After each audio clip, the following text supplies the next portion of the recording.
11th physics units and measurement chapter second. यह इस chapter का थर्ड लेक्चर है। अगर आपने फर्स्ट एंड सेकेंड लेक्चर नहीं देखा है तो प्लीज़ उसे भी देख लीजिए। उस लेक्चर का वीडियो डिस्क्रिप्शन बॉक्स में आपको मिल जाएगा।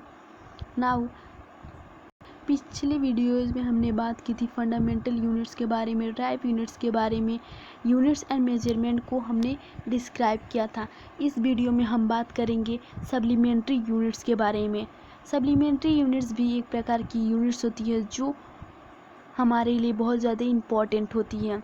बिसाइड द 7 फंडामेंटल यूनिट्स, जो हमारी 7 फंडामेंटल यूनिट्स होती हैं, उनके अलावा 2 सप्लीमेंट्री यूनिट्स होती हैं। और जो सप्लीमेंट्री यूनिट्स होती हैं वो जनरली इस्तेमाल की जाती हैं मेजरमेंट ऑफ एंगल के लिए। Supplementary units are generally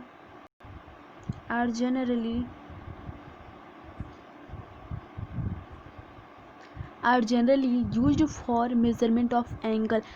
basically supplementary units का इस्तेमाल हम एंगल मेजरमेंट के लिए करते हैं। ये 2 तरह की होती हैं। जो सप्लीमेंट्री यूनिट्स होती हैं वो 2 तरह की होती हैं। पहला होता है प्लेन एंगल एंड दूसरा होता है solid angle.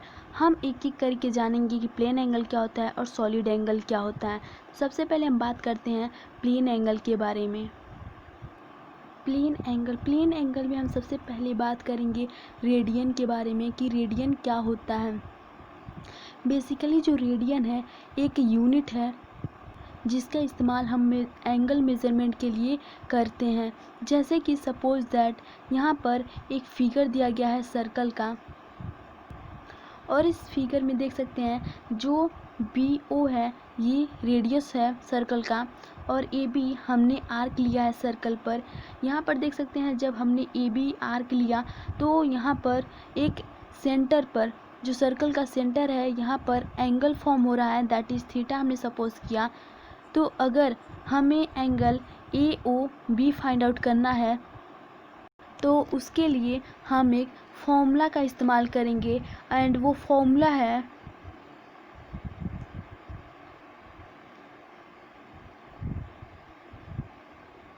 Angle is equal to arc of circle upon radius. जो यहाँ पर एंगल फॉर्म हो रहा है थीटा, उसे निकालने के लिए हम इस फॉर्मूले का इस्तेमाल करेंगे। जैसे कि हम जानते हैं, अब तक हम पढ़ रहे थे कि कोई भी एंगल होता है, उस एंगल को रिप्रेजेंट करने के लिए हम डिग्री का हेल्प लेते थे, डिग्री की सहायता लेते थे। जैसे कि सपोज दैट 190, यहाँ पर 90 एक एंगल है और इसे रिप्रेजेंट करने के लिए हम डिग्री का इस्तेमाल करते थे। उसी तरह से सपोज़ कीजिए 180 एक एंगल है और इसे एंगल रिप्रेजेंट करने के लिए हम डिग्री का सहायता लेते थे, और डिग्री के लिए हम यहाँ पर छोटा सा इस तरीके से बना देते थे। ठीक उसी तरह से अब हम पढ़ेंगे कि किसी भी एंगल को रेडियन में किस तरीके से मेज़र करें। यहाँ पर जो हमने हेडिंग लिखा है वो प्लेन एंगल है। प्लेन एंगल मतलब रेडियन का इस्तेमाल हम सिर्फ और सिर्फ 1 डायमेंशनल फिगर में ही करेंगे। जैसे कि यहाँ पर देख सकते हैं ये सर्कल जो है ये 1 डायमेंशनल फिगर है, और रेडियन का इस्तेमाल सिर्फ और सिर्फ हम 1 डायमेंशनल फिगर के एंगल को निकालने के लिए ही करते हैं, 1 डायमेंशनल एंगल को मेज़र करने के लिए ही करते हैं। जैसे कि यहाँ पर थीटा है, इसे मेज़र करने के लिए, इस थीटे की वैल्यू को निकालने के लिए हम इस फॉर्मूले का इस्तेमाल करेंगे, that is angle is equal to arc of circle upon radius. चलिए एक एग्जांपल से समझते हैं। जैसे कि सपोज दैट जो OB है, इसका हम OB की वैल्यू मान लेते हैं 1 यूनिट। OB की वैल्यू हम मान लेते हैं 1 यूनिट, एंड AB जो हमारा आर्क है इसे भी हम मान लेते हैं 1 यूनिट। 1 यूनिट हम मान लेते हैं। और अगर हमें इस थीटा की वैल्यू फाइंड आउट करनी है तो हम इस फॉर्मूले का इस्तेमाल करेंगे, और जब हम इस फॉर्मूले का इस्तेमाल करेंगे तो हमें मिलेगा angle is equal to theta है 1/1।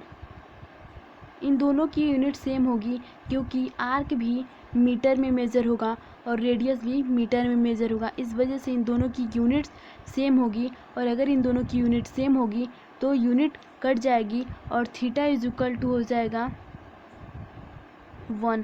थीटा इज इक्वल टू 1 हो जाएगा। थीटा एक एंगल है, इस चीज़ को रिप्रेजेंट करने के लिए हम स्मॉल सी का इस्तेमाल करेंगे। यहाँ पर जो स्मॉल सी है ये रेडियन को रिप्रेजेंट कर रहा है। जिस तरीके से हमने बात किया कि 90, यहाँ पर 90 एंगल है, इस एंगल को रिप्रेजेंट करने के लिए कि 90 एंगल है, इसे रिप्रेजेंट करने के लिए हम डिग्री का सहायता लेते हैं। उसी तरह से यहाँ पर जो थीटा इज इक्वल टू 1 है, ये एक एंगल है, इस एंगल को रिप्रेजेंट करने के लिए हम रेडियन की सहायता लिए हैं, रेडियन से इसे रिप्रेजेंट किए हैं। और यहाँ पर हमने इसे रेडियन से रिप्रेजेंट किया है। इसका एक वजह यह भी है कि हमने इस थीटा की वैल्यू फाइंड आउट करने के लिए हमने ये फॉर्मूला इस्तेमाल किया है, that is angle is equal to arc of circle upon radius का इस्तेमाल किया है। इस वजह से ये थीटा की जो भी वैल्यू आएगी, या फिर यूँ कहें कि यहाँ पर जो एंगल है इसका जो भी वैल्यू आएगा, जब भी हम इस फॉर्मूले का इस्तेमाल करके कोई भी एंगल 1 डायमेंशनल फिगर का निकालेंगे तो वो हमेशा रेडियन में ही आएगा। और रेडियन में जो एंगल आते हैं उसे रिप्रेजेंट करने के लिए हम उस नंबर के ऊपर, उस एंगल के ऊपर स्मॉल सी बनाते हैं। जो ये स्मॉल सी है वो रिप्रेजेंट कर रहा है रेडियन को। जिस तरीके से डिग्री में एंगल को रिप्रेजेंट करने के लिए हम इस तरीके से 0 बनाते हैं, उसी तरह से रेडियन में रेडियन को रिप्रेजेंट करने के लिए हम स्मॉल सी लिखते हैं। लेकिन यहाँ पर एक और इम्पॉर्टेंट बात है, एंड दैट इज़ कि अगर थीटा एक एंगल है और 1 लिखा गया है, 1 के ऊपर कोई स्मॉल सी नहीं है, तो भी ये रेडियन में ही होगा।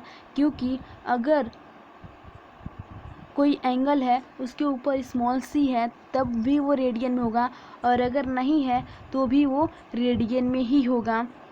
और अगर ये रेडियन में नहीं है तो जाहिर सी बात है डिग्री या फिर किसी और यूनिट्स का सिंबल होगा।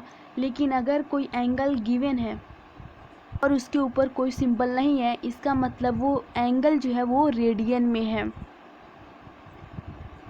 ये भी एक इम्पॉर्टेंट पॉइंट है जिसे हमें याद रखना बहुत ज़्यादा ज़रूरी है।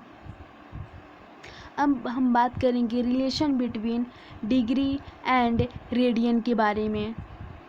लेकिन उससे पहले अगर आपको रेडियन क्या होता है नहीं समझ में आया तो प्लीज़ वीडियो को फिर से एक बार देख लीजिए, आपको समझ में आ जाएगा। अब इसके बाद हम बात करते हैं डिग्री एंड रेडियन के बीच के रिलेशन की। उससे पहले please subscribe my channel and share this video with your friends so that they can see this video and they know about this